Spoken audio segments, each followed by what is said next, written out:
দেশটাকে যারা ধ্বংস করতে ফ্যাসিবাদী যারা আছে, যদি মনে করেন যে এই বাবরি মসজিদ ধ্বংসের হুমকি দিয়ে ধ্বংস করবেন, আমাদের ঘরের যুবকেরা তারা চুরি পরে বসে নেই। এই বাংলা আগামী দিন আমরা ইনশাআল্লাহ সকল ধর্মের মানুষ একসাথে এই বাবরি মসজিদ থেকে বাংলার সম্প্রীতি বুঝিয়ে বাংলা থেকে এই ফ্যাসিবাদীদেরকে আমরা হাতগুলোকে ঘুরিয়ে দিয়ে আমাদের এই প্রকল্প বদ্ধ করে আমরা বাড়িতে ফিরে যাব ইনশাআল্লাহ। গ্রামে যত ওলামা এসছেন মাথায় রাখবেন, ওলামাদের ভিতরেও দ্বন্দ্ব করানোর চেষ্টা চলে। সারা জীবন এই আলেমদেরকে ভাঙিয়ে ভাঙিয়ে অর্থ দিয়ে ইংরেজরাও কিনে আমাদেরকে ধ্বংস করেছে। আজও আমাদের অল্প পয়সার বিনিময়ে ধ্বংস করার চেষ্টা করছে জাতিকে। একত্রিত হন, আমাদের আগামী দিন একসঙ্গে এই অধিকার, এই বঞ্চনার শিকার আর মানছি না, আমরা লড়াই করে বুঝে নেব ইনশাআল্লাহ। এখন দোয়া করবেন। আপনারা জানেন বসিরহাটের এশিয়া উপমহাদেশের অন্যতম আলেমে দ্বীন হযরত আল্লামা রুহুল আমিন রহমাতুল্লাহ আলাইহি, যার কিতাব সবাই পড়েন, আজকে তানারি আওলাদ হযরত রুহুল আমিন সাহেব হুজুর তিনি দোয়া করবেন। দোয়ার মাধ্যমে তারপরে আমরা ভিত্তি স্থাপনের জায়গায় পৌঁছবো। সকলে বসে যান, একটু তাকবীর দেন, নারে তাকবীর, নারে তাকবীর, নারে তাকবীর। জনাব হুমায়ুন কবির সাহেব, জনাব হুমায়ুন কবির সাহেব, সকল আলেম ওলামা গণ জিন্দাবাদ, আলেম হাফেজ কারি গণ জিন্দাবাদ, সকল মুসল্লি গণ জিন্দাবাদ, নারে তাকবীর। দোয়া করুন। এবার দোয়া হচ্ছে, যে যেখানে বসে আছেন দাঁড়িয়ে আছেন সেখানে দেন দোয়া করবেন। দরুদ শরীফ বলুন, দরুদ ইব্রাহিমি বলুন। আত্তাহিয়াত পড়ার পরে যে দরুদ পড়তে হয়, আল্লাহুম্মা সাল্লি আলা, ওই দরুদটা পড়ুন। হ্যাঁ, সবাই মিলে আমার সঙ্গে দরুদটা পড়ে নেন। আল্লাহুম্মা সাল্লি আলা সাইয়্যিদিনা মাওলানা মুহাম্মাদিন কামা সাল্লাইতা আলা ইব্রাহিম ওয়া আলা আলি ইব্রাহিম ইন্নাকা হামিদুম মাজিদ।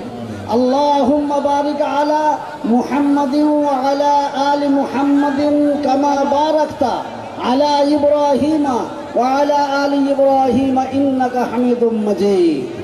এবার দোয়া করুন বাবা। জি, কই দেখি আমাকে একবার দেখি, এটা আমাকে দাও বাবা, দাও বাবা আমার হাতে। এই দেখেন, যারা দেখতে পাচ্ছেন দেখে নেন, দেখে নেন, দেখে নেন সবাই। আলহামদুলিল্লাহ, এই জিনিস তৈরি হবে, এই জিনিস আল্লাহ করে তৈরি হবে ইনশাআল্লাহ, ইনশাআল্লাহ। বাস জি হযরত, আপনারা সব আগে দোয়া করে নেন, তারপরে হ্যাঁ দোয়া করুন। আলহামদুলিল্লাহ, যে যত বক্ত করছেন সকলে ভালো লাগছে। আসুন আজকে মনের আকুতি মিনতি আবেদন নিবেদন সেই জাতিতে পেশ করি। আল্লাহুম্মা আমিন। আস্তাগফিরুল্লাহ রাব্বি মিন কুল্লি যামবিন ওয়া আতুবু ইলাইহি লা হাওলা ওয়া লা কুওয়াতা ইল্লা বিল্লাহিল আলিয়্যিল আযীম। ربنا ظلمنا أنفسنا وإن لم تغفر لنا وترحمنا لنكونن من الخاسرين। اے رب العالمین پروردگار بندے মাহবুব, আপনি আলিমুল গায়ব সামিউল বাসীর, কুদরতি নজরে চেয়ে দেখবেন আপনার বান্দারা এই ভারতবর্ষের জমিনে বঞ্চনার মধ্য দিয়ে ইতিহাসের ইতিহাস গড়তে চলেছে আমাদের সকল শ্রদ্ধাভাজন হুমায়ুন কবির। আল্লাহ, আপনি ছাড়াও তো তাকে কেউ কবুল করেনি, আপনি তো কবুল করেছেন। আল্লাহ, আপনি যখন কবুল করেছেন, আল্লাহ আপনার ঘর কি আপনি সম্পন্ন করবেন না? আল্লাহ, আপনি যেহেতু কবুল করেছেন সম্পন্ন আমাদেরকে। আল্লাহ, এই মুহূর্তে আপনার কাছে কি চাইব? আজকে যারা একটি টাকা দিয়ে সহযোগিতা করেছে আপনার ওয়াদা অনুযায়ী, এটাই তাদের জীবনে নাজাতের ওসিলা বানাবে। সর্বোপরি সকলের ওসিলা নিয়ে হাত পেতেছে, কিন্তু যাদের হাতকে আপনি এখন ফিরিয়ে দিতে পারেন না, কাবা, বাইতুল্লাহ শরীফ, মসজিদে নববীতে হাজারে হাজারে মানুষ তার হাত তুলে কাঁদছে, যে হাতগুলো আপনি কখনোই ফিরিয়ে দিতে পারেন না। আজকে আমাদের হাজারো হাজারো মানুষের হাতগুলোকে কবুল করে দিই, ওই হাতের সঙ্গে সামিল করে দিই, ওই হাতের রসিলায় আমাদের দোয়াটাকে কবুল করে দিই। আমিন। কাবা বাইতুল্লাহর একটা অংশ আজ আমাদের এই অঞ্চলে প্রতিষ্ঠিত হতে চলেছে। আল্লাহ এই ঘরকেও আপনি কবুল করুন। আল্লাহ আপনি সবই অবগত আছেন। ভালো কাজে শয়তানের ভালো। আজকে এই কাজের ভিতরে হিংসুকের হিংসা, চক্রান্তকারীর চক্রান্ত, কুমন্ত্রণাকারীর কুমন্ত্রণা, শয়তানের ওয়াসওয়াসা তো আছে।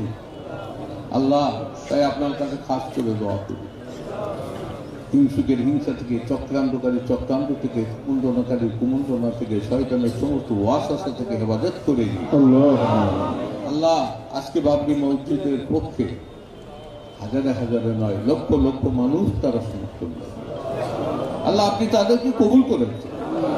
এখনো আমার জাতির কওমের যারা এখনো বাকি আছে, আল্লাহ খাস করে দোয়া চায় তাদেরকে আপনি কবুল করেন। আল্লাহ গোটা বাংলার মুসলমানকে আমার ভাই হুমায়ুন কবির সাহেবের পাশে দাঁড় করিয়ে আল্লাহ এই দিনই খেদমতকে আপনি কবুল করেন, যাতে সত্য এই কাজ সম্পন্ন করতে পারি। আপনার রহমত ছাড়া সম্ভব নয়। আল্লাহ তাই আপনার রহমত বর্ষণ করে আমাদের কাজকে সত্য সম্পন্ন করার তৌফিক দান। আল্লাহ আসন্ন রমজান শরীফের মাস, এই রমজান শরীফের মাসে এই ঘরের প্রতি, আপনার ঘরের প্রতি যাতে সমস্ত মানুষের খেয়াল থাকে, নজর থাকে, তাদের সাহায্য সহযোগিতার হাত যেন আমরা পাই। আল্লাহ মেহেরবানি করে দয়া করে এখনই আমরা ভিত্তি স্থাপন করবো, সূচনা করব।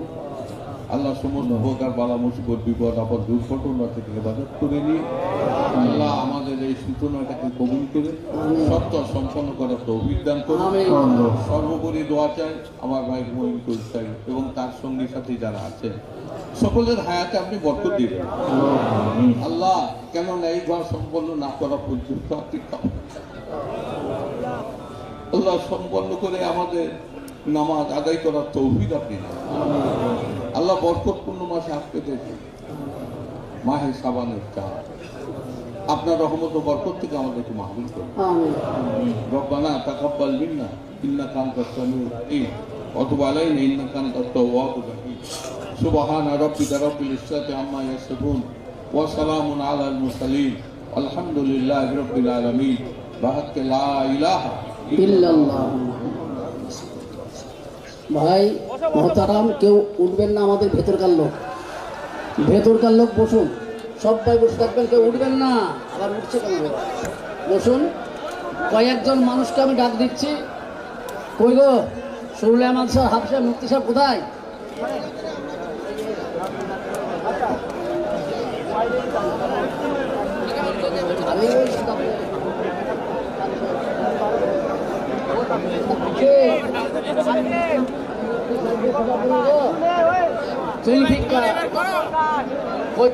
সাহেব এখানে এসো।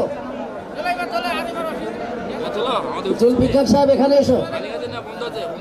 চালু আছে প্রথম থেকে চালু আছে। হ্যাঁ বসুন, আপনারা বসুন। কই জুলফিকার এসছেন? আচ্ছা আচ্ছা আচ্ছা।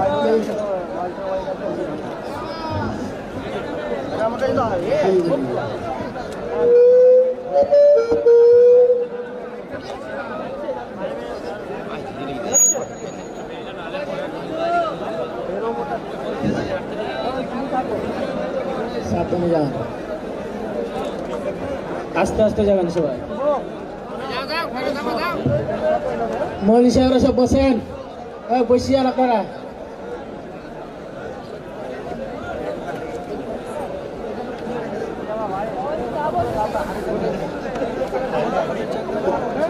বসেন আপনারা, বসিয়ার।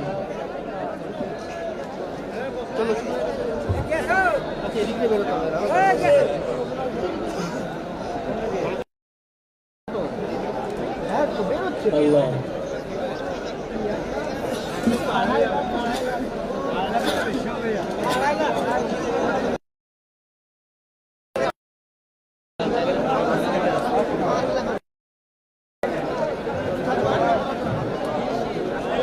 দাও খোদা দাম আমায় আবার আমার কাছে দিন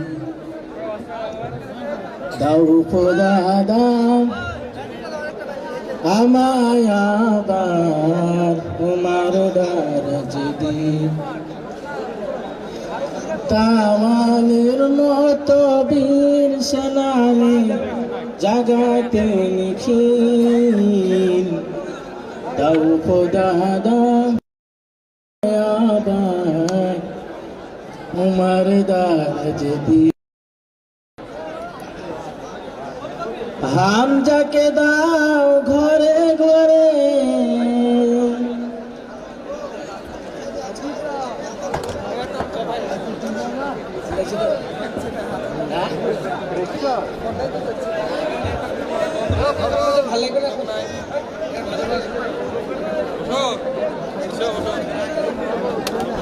বিদায় বেলায় বিদায় বেলায় মোরে দিও গো দেখা রসূল বিদায় বেলায় মোরে দিও গো হে প্রিয় রসূল তবু দিদারে হব ধন্য তখন আমি শূন্য দেহ যখন লুটাবে দুলায় বিদায় বেলায় বিদায় বেলায় মোরে দিও গো দেখা হে প্রিয় রসূল কত নবী ওলি ছিল ধরার মাঝে সবাই আপন নিয়ে চলে গেছেন নারায়ে তাকবীর নারায়ে তাকবীর নারায়ে তাকবীর নারায়ে তাকবীর নারায়ে তাকবীর দ্বীন ইসলাম জিন্দাবাদ দ্বীন ইসলাম জিন্দাবাদ আল কোরআনের আলো আল কোরআনের আলো আল হাদিসের আলো হুমায়ুন কবির জিন্দাবাদ হুমায়ুন কবির জিন্দাবাদ বাবরি মসজিদ জিন্দাবাদ বাবরি মসজিদ জিন্দাবাদ জিন্দাবাদ বাবরি মসজিদ জিন্দাবাদ জিন্দাবাদ নারায়ে তাকবীর নারায়ে তাকবীর আল্লাহু আকবার আমডাঙ্গা থেকে এসেছি আমি উত্তর চব্বিশ পরগনা জেলার আমডাঙ্গা আপনার 1 মিনিট একটু বাবরি মসজিদ নিয়ে কিছু লিখেছি সেটা শোনাবো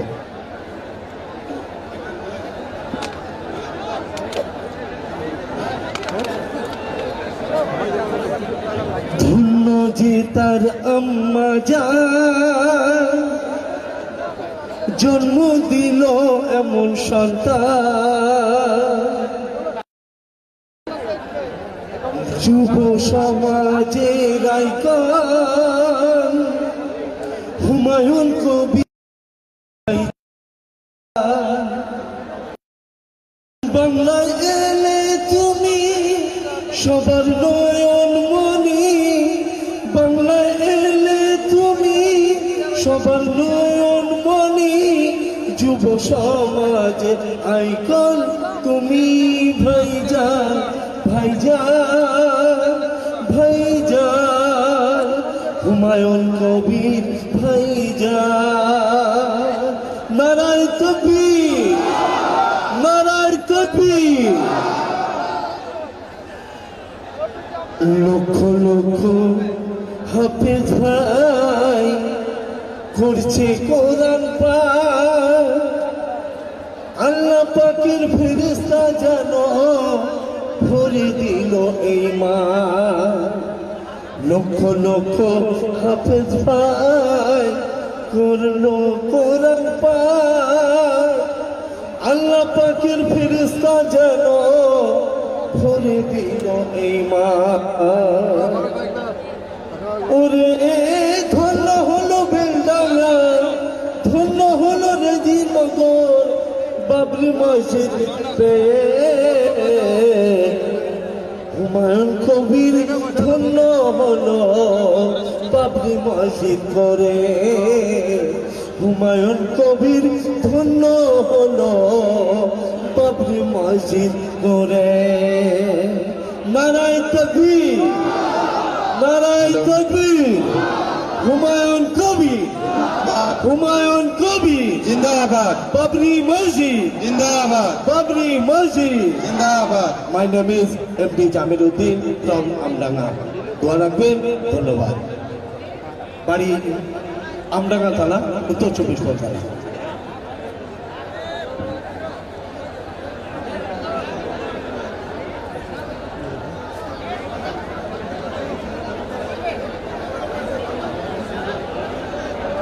দুদিন থেকেই তো আছো দেখছি।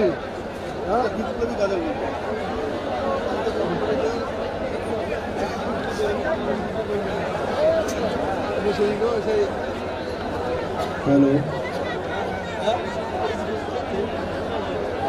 বেরিয়েছে যে কাফেলা ফিরবে না সে কোনদিন,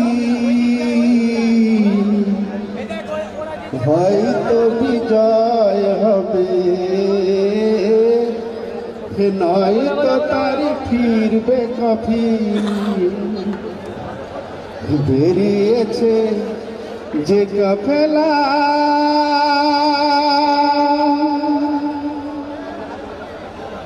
রাতের এই নীরবতা ভেঙে বুকে নিয়ে শাহাদাতের তামান্না, কণ্টকময় পথ পাড়ি দেবে, ঝরাবে না হৃদয়ের কান্না। শত বাধা ভয় পায়ে ঠেলে বিজয়ের আনবে সুদিন। বেরিয়েছে যে কাফেলা ফিরবে না সে কোনদিন, হয়তো বিজয় হবে নয়তো তার ফিরবে কফিন। বেরিয়েছে যে কাফেলা দুর্গম গিরিপথ পাড়ি দেবে,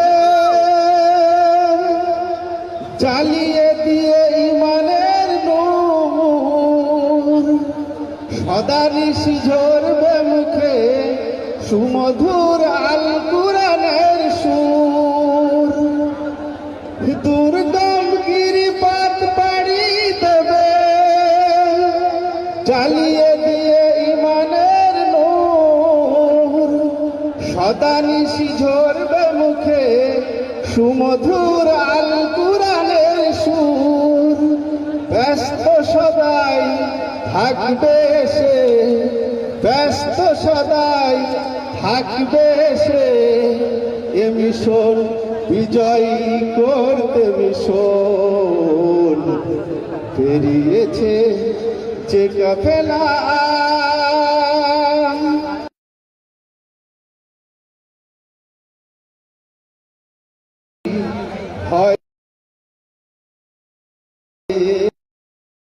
হয়তো তার ফিরবে কফিন। বেরিয়েছে যে কাফেলা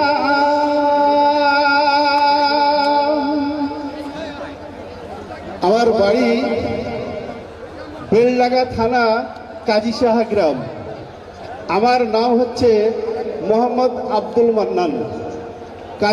কাজী সাহা পশ্চিমপাড়া বাড়ি।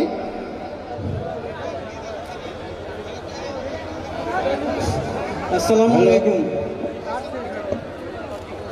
আসসালামু আলাইকুম।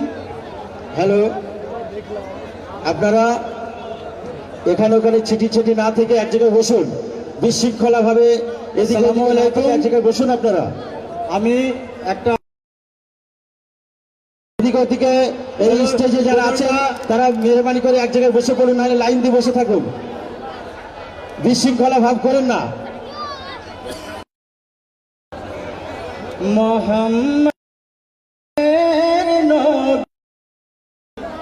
মোহাম্মদ দিনের নবী কামলি ওয়ালা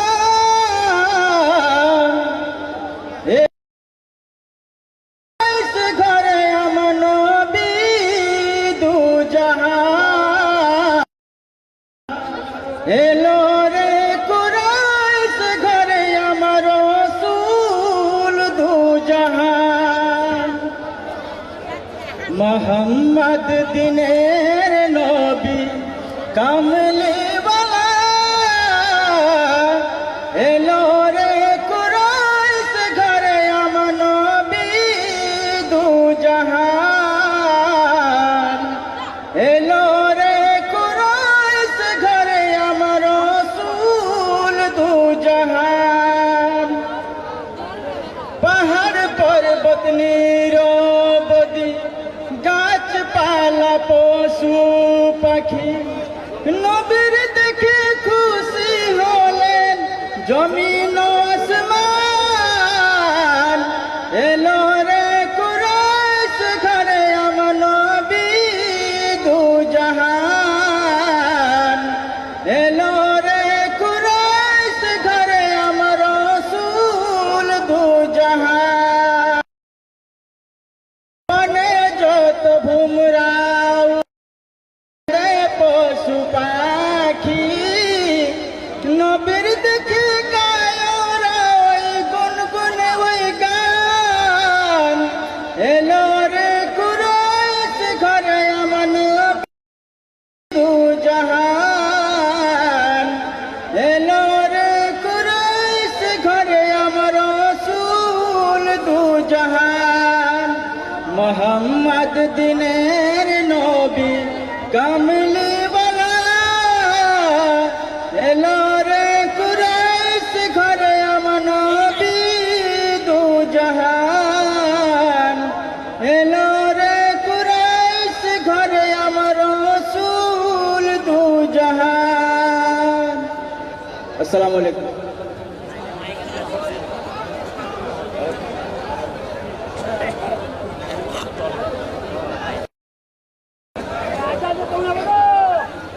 আসসালামু আলাইকুম ওয়া রাহমাতুল্লাহি ওয়া বারাকাত। হ্যালো, তো ভাই সকল, আমি একটা ফেসবুক ইউটিউবার। আমার ফেসগুলা 10টা রাষ্ট্রতে দেখে। তার সকলকে আমি আমার নিবেদন, সকলকে আসসালামু আলাইকুম দিলাম। আমার সালাম সকলকে আপনাদের সামনে আমাদের সকলে একবার পলাশী হুজুর বলা যাবে ছেলে একটা গজল নারায়ণ তকবীর নারায়ণ তকবীর। তো ভাই সকল, 1992 সালে আমাদের বাবরি মসজিদ ধ্বংস করা হয়েছিল, তাই না? তো আমি একটা ছোট গজল বলবো, আপনাদের যদি ভালো লাগে আপনারা কেউ যাবেন না, দাঁড়িয়ে মন দিয়ে শোনেন। ভাঙা জিনিস কিভাবে মানে মানুষ বুঝে। তো বিষয় হচ্ছে, বলি কে ভাঙলি রে আমার নবীর বাগানে, কে ভাঙলি রে আমার নবীর বাগানের ফুলের কলি। বলি হোসেন আলী ফুলের কলি নূর নবীর জান, সে জানকে টুকরো করে উড়াইছে নিশান, এ জি উড়াইছে নিশান। ভাঙলি রে আমার নবীর বাগানে ফুলের কলি। হোসেন আলী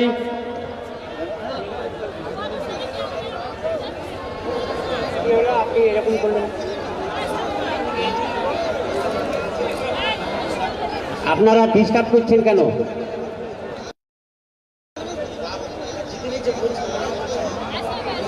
বলি কে ভাঙিলি রে আমার নবীর বাগানের ফুলের কলি, হোসেন আলী ফুলের কলি, নূর নবীর ওই জান,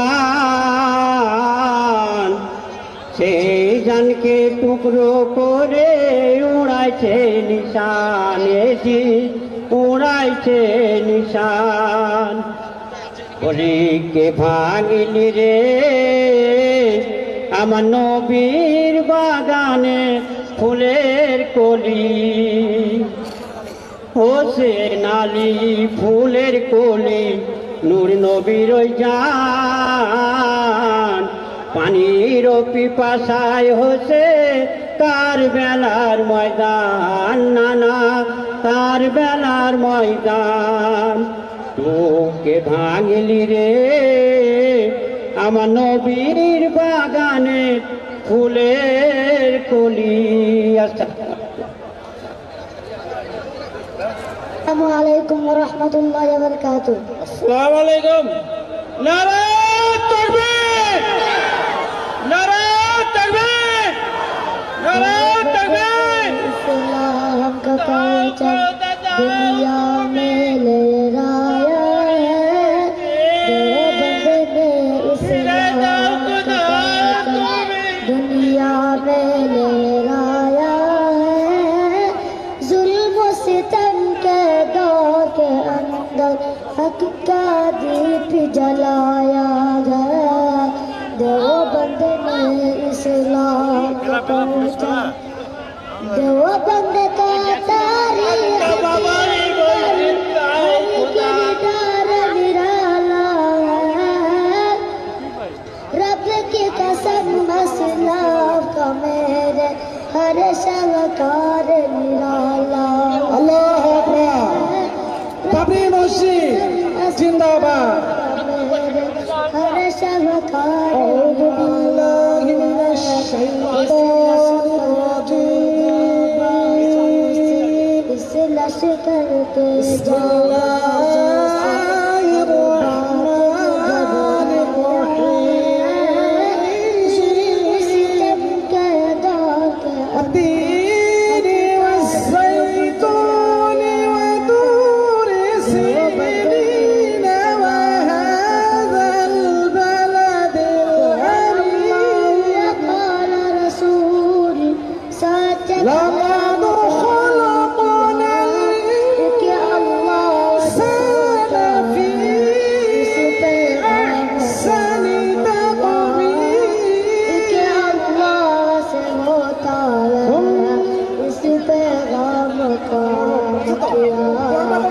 मौलाना इलियास ने हमको, मौलाना इलियास ने हमको क्या रास्ता दिखलाया है, जुल्म सितम के दौर के अंदर हक का दीप जलाया है, देवबंद ने इस्लाम का परचम मुशरिकों की बर्बादी लेकर आया खान गुलामुल्लाह, कहवर खुदा मिर्जा के लिए था सैयद शाहअताउल्लाह,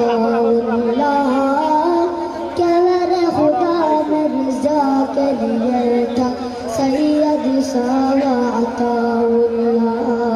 मसला हसन नबूअत प्यारे, मसला हसन नबूअत प्यारे करवाया है, जुल्म सितम के दौर के अंदर हक का दीप जलाया है, देवबंद ने इस्लाम का परचम।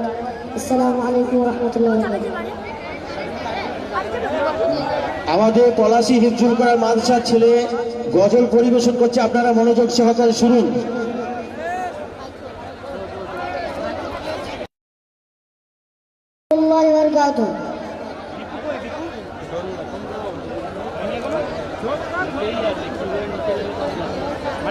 हमारे कण्ठे তুমি কোরআনের বাণী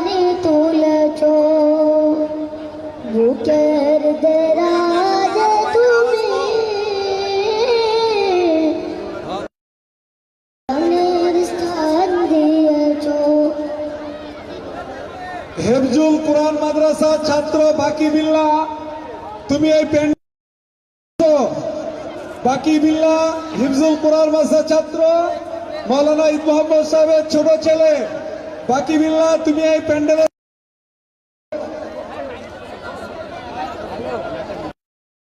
যাদের উজু আছে এখানে আজান হয়ে যাবে, এখানে নামাজ হয়ে যাবে ইনশাল্লাহ।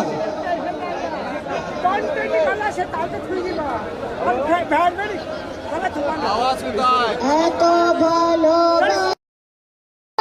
মালিক আমায়, কি করে শুকুর তার করিয়া দায়। এত ভালোবাসো কেন মালিক আমায়, এত ভালোবাসো কেন মালিক আমায়।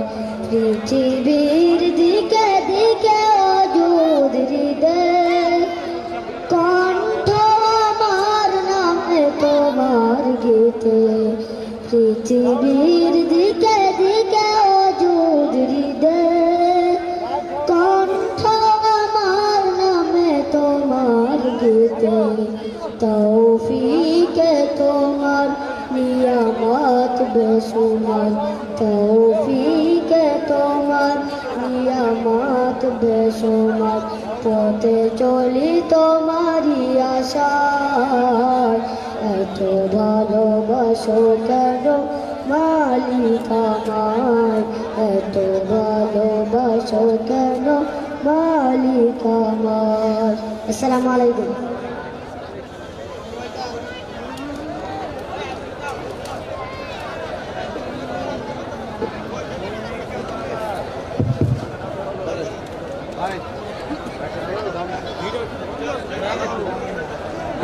আল্লাহু আকবার,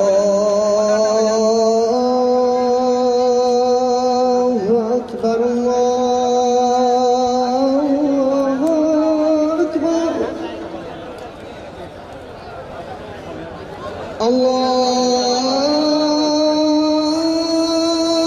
আল্লাহু আকবার,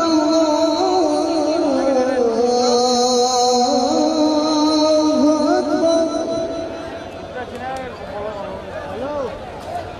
أشهد أن لا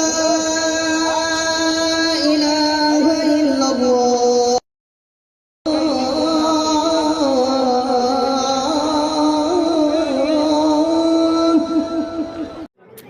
যেহেতু বাবরি নিয়ে আজকে গোটা দেশ চর্চা হচ্ছে, গোটা বিশ্বে চর্চা হচ্ছে, এই বাবরি মসজিদের চর্চা হওয়ার একটাই কারণ, বাবরি মসজিদটা 33 বছর আগে ভেঙে ফেলা হয়েছিল।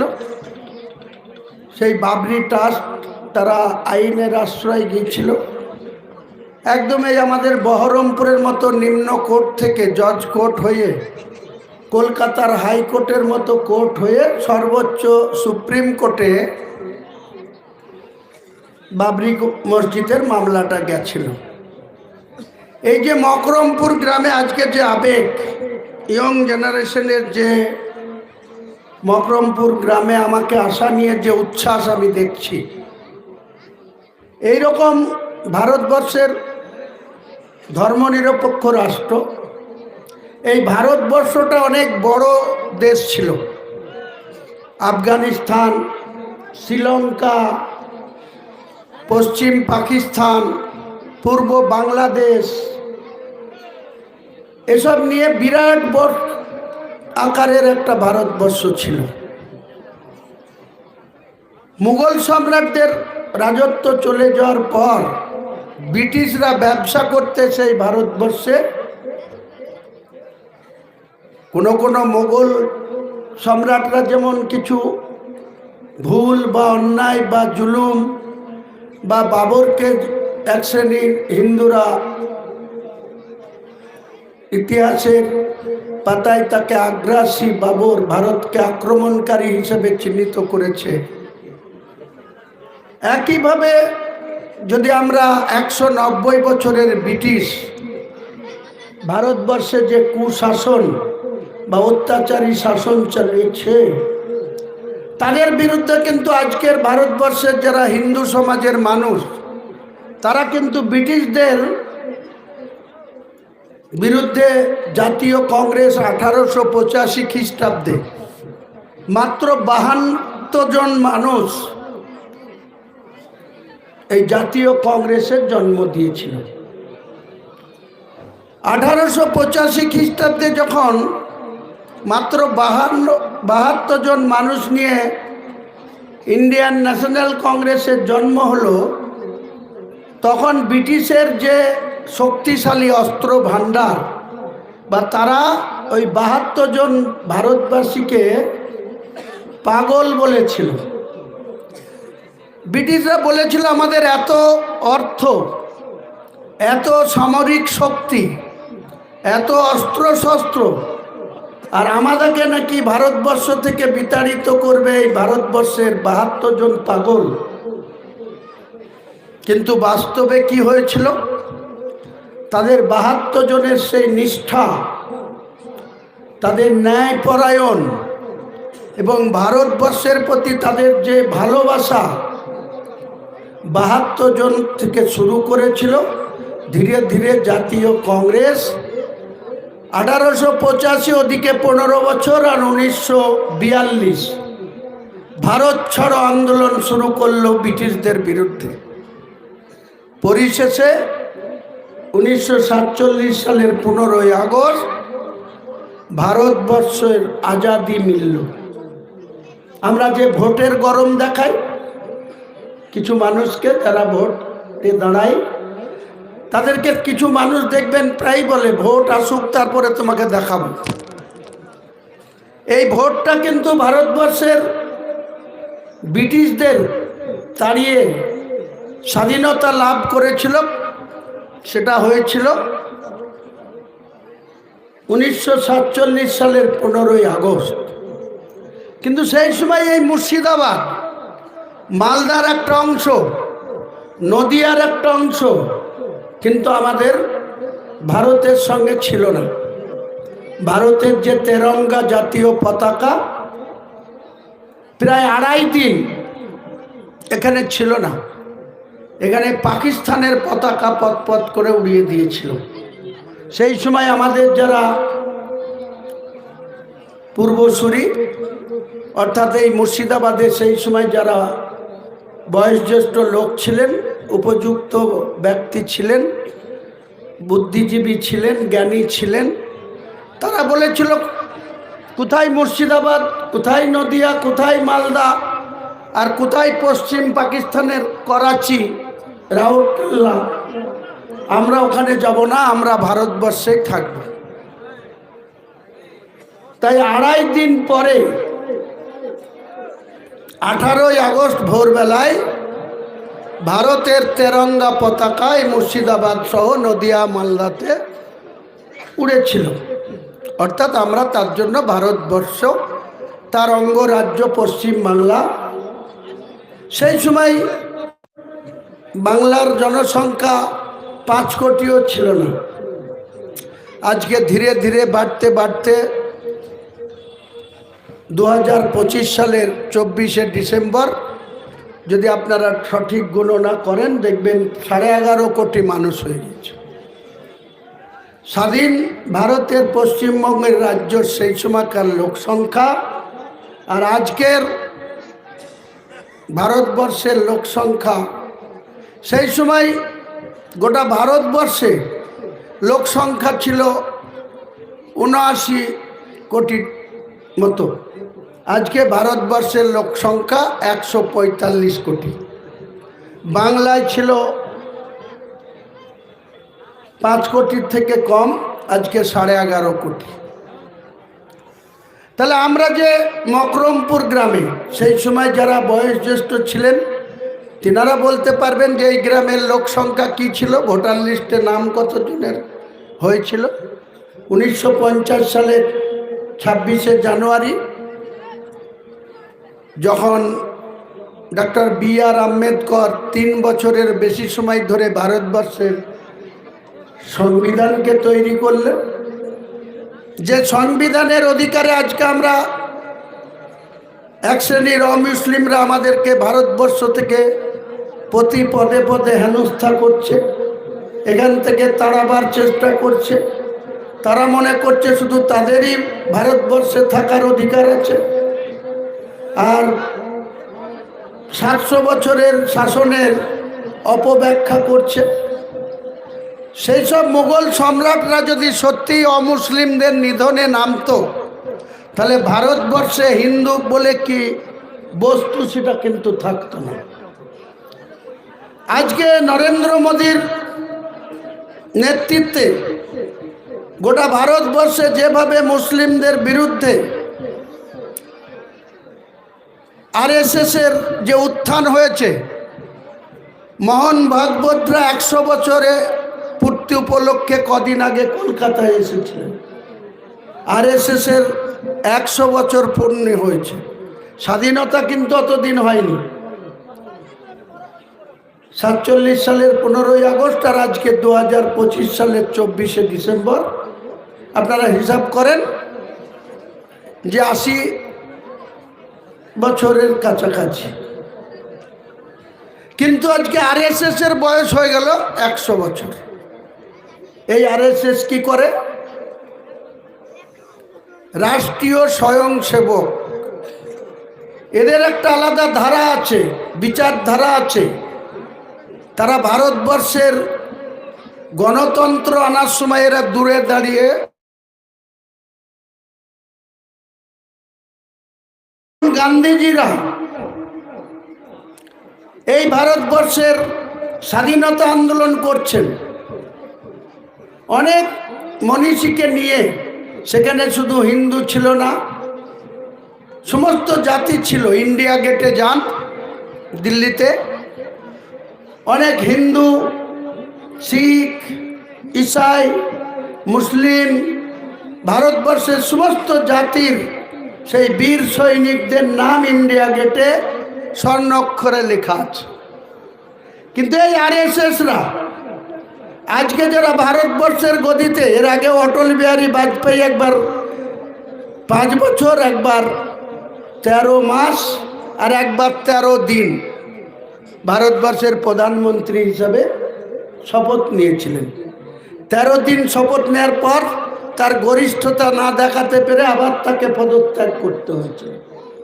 আজকে কিন্তু 2014 সালের আগে নরেন্দ্র মোদী কোথাকার মুখ্যমন্ত্রী ছিলেন? গুজরাটে। সেই গুজরাটে একটা দাঙ্গা হয়েছিল। উনি তখন গুজরাটের মুখ্যমন্ত্রী। 2002 সালে বিখ্যাত নাম হয়ে আছে গোধরা কেন্দ্র। সেখানে ট্রেনে আগুন লাগানো হয়েছিল। কংগ্রেসের এমপি মুসলমান, তাদের পরিবার সহ প্রায় 850 মুসলমানকে বাড়ি থেকে টেনে বের করে করে জ্বলন্ত আগুনে পুড়িয়ে মারা হয়েছিল এই মোদিজির নেতৃত্বে। এত কথা কেন বলছি? আজ ভারতবর্ষের অনেক পিছিয়ে থেকেও 700 বছরের শাসনের পরেও মুসলমান তারা ইউনাইটেড হতে পারেনি। কিন্তু অনেক পিছিয়ে থেকেও, স্বাধীনতা আন্দোলনে তারা যোগ না দিয়েও, তারা ধীরে ধীরে পরিকল্পনা মাফিক চলে তারা আজকে ভারতবর্ষে 100 বছর আরএসএস এর বয়স পূর্ণতা করল। এবং আজকে 3বার ভারতের প্রধানমন্ত্রী হিসেবে বিজেপির নরেন্দ্র মোদী হ্যাট্রিক করল। প্রথমে 2014 সালে 282টা আসন পেল, 272 দরকার, তার থেকে 10টা বেশি পেল। 2019 সালে আবার 272 দরকার, 303 পেল একা। তাদের জোট সঙ্গীরা আরো 50 দিয়ে 353 দিয়ে রাম মন্দিরের জিকির তুলল, বাবরি মসজিদকে ভেঙে ফেলল। রাম মন্দির, সুপ্রিম কোর্ট এর মতো ভারতবর্ষের একটা বৃহত্তম দেশের সর্বোচ্চ আদালত, তিনাদের প্রধান বিচারপতি সহ 7 জনের ডিভিশন বেঞ্চ পরিষ্কারভাবে কোনো নথি ছাড়া, আমাদের এখানেও অনেকের বাড়িতে ভাইয়ে ভাইয়ে সিভিল মামলা হয়, জমি জায়গা নিয়ে মামলা হয়, নথির উপরে দাঁড়িয়ে জাজমেন্ট হয়। কিন্তু হিন্দু সমাজের মানুষের কোনো কাগজে কলমে, ওই অযোধ্যায় কোনো কাগজ কলম হিন্দুদের ছিল না। তারা একটা জিগির তুলে দিয়ে দিল যে যেখানে বাবরি মসজিদ 464 বছর আগে বাবরের প্রধান সেনাপতি মীর বাকি এটা প্রতিষ্ঠা করে গিয়েছিল, ওখানে নাকি রামের জন্ম হয়েছে। এখন কলকাতার বাইপাসে আইটিসি রয়্যাল বেঙ্গল হোটেল হয়েছে। আমি আজকেও সেখান থেকে 3টের পরে বেরিয়ে আপনাদের গ্রামে এখানে ঢুকলাম, ওখানে ছিলাম।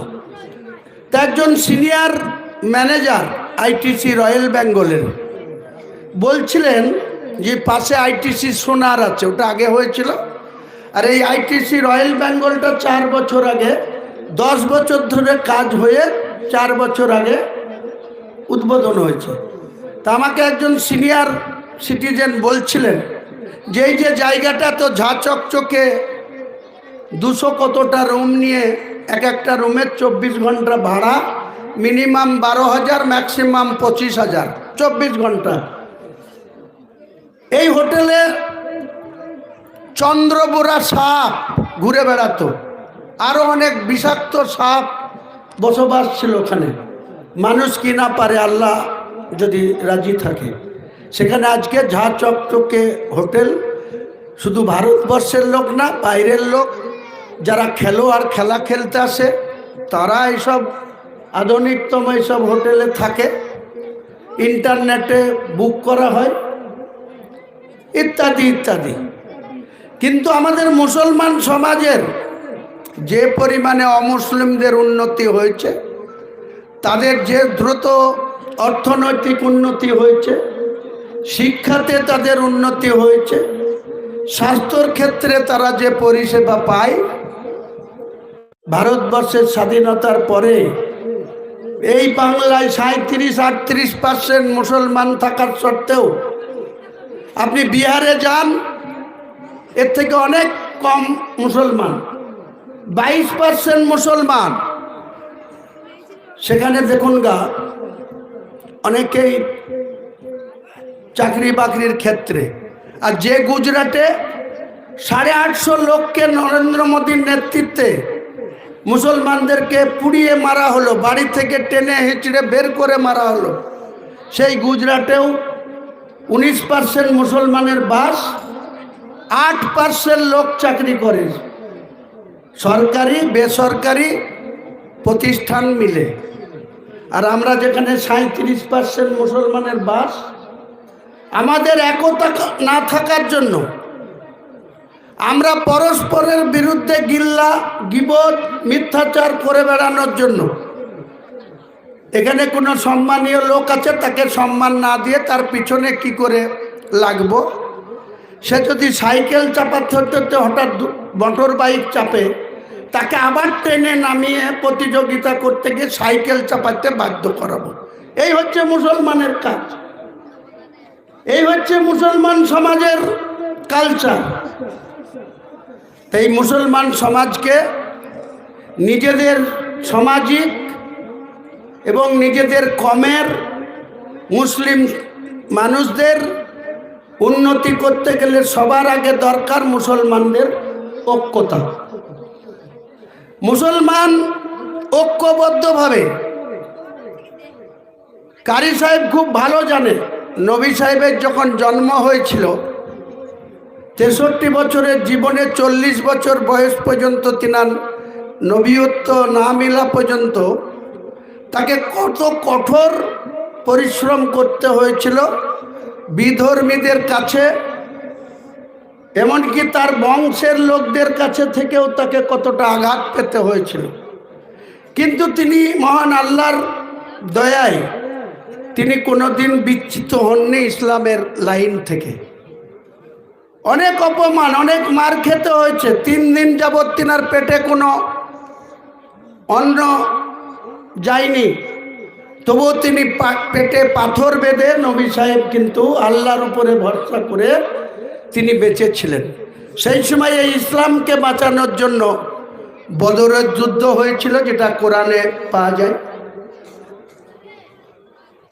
কারবালার যুদ্ধ হয়েছিল, যেটা নবী সাহেবদের নাতি হোসেন হাসেনদের কি অবস্থা হয়েছিল। আজকে আমাদেরও বিভিন্ন জায়গায় কারবালা হচ্ছে, মহরম হচ্ছে, ঢোল বাজিয়ে পাছা নাচিয়ে বেড়াচ্ছে। কিন্তু ভালো করে ইতিহাসটা পড়ুন গাত, যে কারবালায় সেদিনকে ইসলামের শেষ নবী হজরত মোহাম্মদ মুস্তফা সাল্লাল্লাহু আলাইহি সাল্লামের নাতিদের বা তাদের বংশধরের লোকদের কি করুণ অবস্থা হয়েছিল।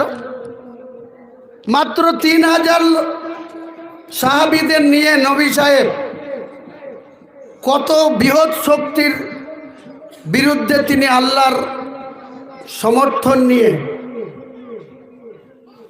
আপনাদের অনেকেরই জানা আছে, ভালো করে বললে আবাবিল পাখি কিভাবে আল্লাহর রহমত বর্ষিত হয়েছিল। আবাবিল পাখি এসে নবী সাহেবদের সেই যুদ্ধে সামিল হয়ে বিরোধীদের সেই শক্তিশালী লোকদের চোখ কানা করে দিয়েছিল, চোখে বালি ঢুকিয়ে দিয়ে তাদেরকে ভুল পথে পরিচালিত করে দিয়েছিল মহান আল্লাহ তাআলা। তাই আমরা মুসলমান যদি আমাদের আত্মবিশ্বাস থাকে, আমরা যদি কোনো কাজ করব, নাই পথে থাকব, হারাম খাবো না, হালাল রুটি খাবো, সুদ থেকে দূরে থাকব, বাজে কাজ থেকে দূরে থাকব। অনেক সমাজে ঝা চকচকে মসজিদ, মার্বেল লাগানো, এসি লাগানো, 2 তলা 3 তলা, সেই সমাজের মডল আছে 5-7 জন, তার ভিতরে দেখেন কি একজনের সুদের ব্যবসা আছে। সেই মডলদের ভিতরে সেই সুদ থেকে তাকে বিরত করার ক্ষমতা নাই, তারা মডলই করছে। কি মাদ্রাসায় বলুন আর কি মসজিদ। আর যদি ইমাম সাহেবরা বলতে যায় তাহলে আর চাকরি তার গেল। ওই যেদিন তার বিরুদ্ধে এখানে বক্তৃতা করবে, পরের দিন বলবে আপনাকে আর এখানে থাকতে হবে না, আপনি গুটান, আপনার বেডিং গুটান। এই তো আমাদের মুসলিম সমাজের অবস্থা। এই যে কারি সাহেবরা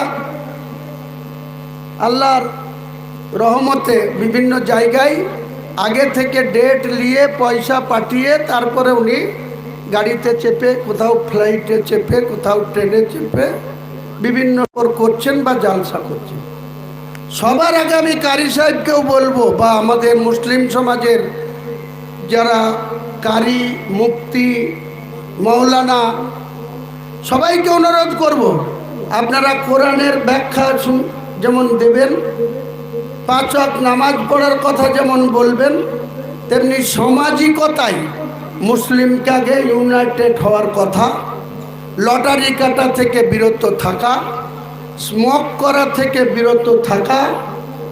আমাদের অনেক বয়োজ্যেষ্ঠ লোককে দেখেছি নামাজটা কোনো রকম আচরের পরেই মসজিদের সিঁড়ি থেকে পা বাইরে আসতে দেরি, পকেট থেকে 1 দিশলাই আর বিড়ি বের করে দড়ি টানতে লাগে।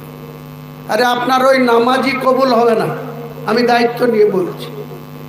যারা লটারি টিকিট কাটবেন, যারা এইভাবে স্মোক করবেন, আর অন্যান্য তো আর বলছি না, কত রকম বস্তু যেসব খাওয়া দাওয়া হয়, তাদের ওই যতই নামাজ পড়া হোক। কাজেই রিয়াজতুল্লাহ সাহেবের তাড়া আছে, আমারও তাড়া আছে। আমি শুধু এই গ্রামের মানুষদের এটাই বলবো যে আপনারা মুসলিম সমাজ শুধু ঐক্যবদ্ধ থাকুন, নিজেদের ভালো মন্দর সিদ্ধান্তটা আপনারা নিজেরা পরামর্শ করে নিন। মুসলিম সমাজকে শক্তিশালী করা, মুসলিম সমাজ মসজিদ কমিটি, মুসলিম সমাজের যত সংখ্যার মানুষ সেই গ্রামে বসবাস করে, 10 জন আপনার বিরুদ্ধে যাবে, 12 জন আপনার বিরুদ্ধে যাবে, 20 জন পর্যন্ত আপনার বিরুদ্ধে যাবে, কিছু যায় আসবে না। যদি আপনারা শতকরা 80টা মুসলিম, যদি আপনারা হক পথে চলেন, ন্যায় পথে চলেন, হালাল রুটি খান, তাহলে দেখবেন ওই ধীরে ধীরে ওই 20% নামতে নামতে 10-এ আসবে। একদিন হয়তো 5-এও চলে আসবে। তখন আর আপনাদের এই 95 জনের বিরুদ্ধে কোনো পদক্ষেপ করার আগে 10 বার ভাববে যে আমি যদি এটা করি, বেয়াদবি কাজ করি, তাহলে আমার কপালে বিপদ চলে আসবে। যাই হোক, আমি আমার বক্তব্য বাড়াবো না, কারণ আমি আগেই বলেছি আমরা জালসার বক্তা, আমরা রাজনৈতিক ব্যক্তি। সেই 1982 সালে নুরুল ইসলাম চৌধুরী বেলডাঙ্গার বিধায়ক হয়েছিল। 96 সালে সে হেরে গিয়েছিল 15 বছর পর। 96 সালে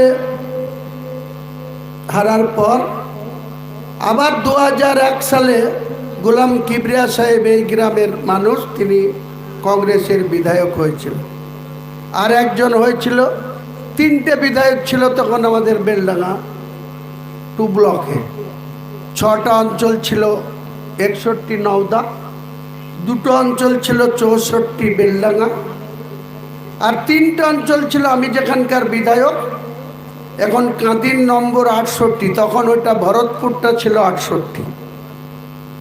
তো যাই হোক, সেসব নিয়ে আর কথা বলে দরকার নাই, আমার শুধু একটাই বলা,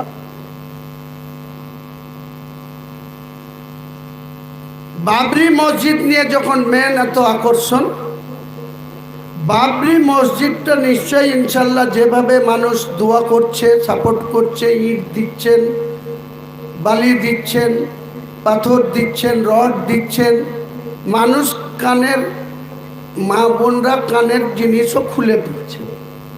মুরগি থেকে, ছাগল থেকে, কুমড়ো থেকে কোন জিনিস নাই।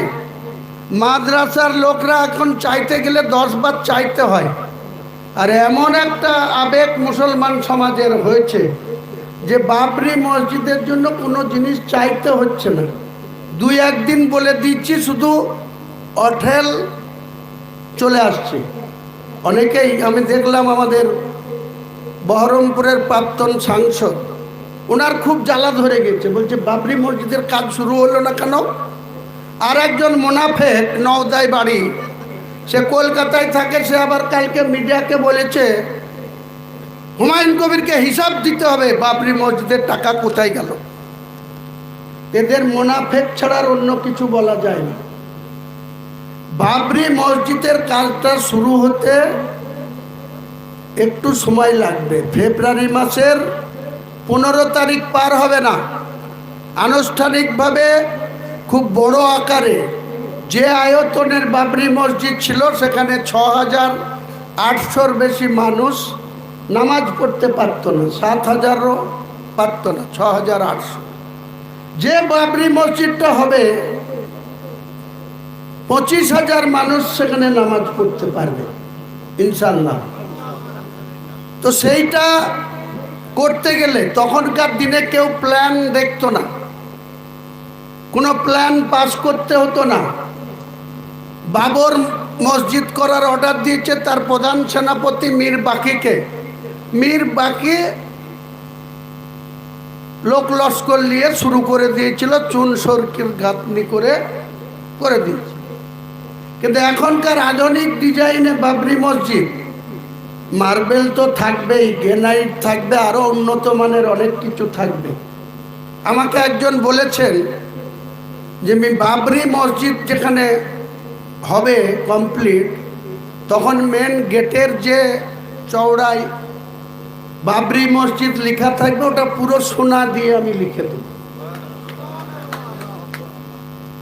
উনি ওয়াদা করেছেন, আমি বললাম ঠিক আছে ইনশাল্লাহ নিশ্চয় করে দেবেন।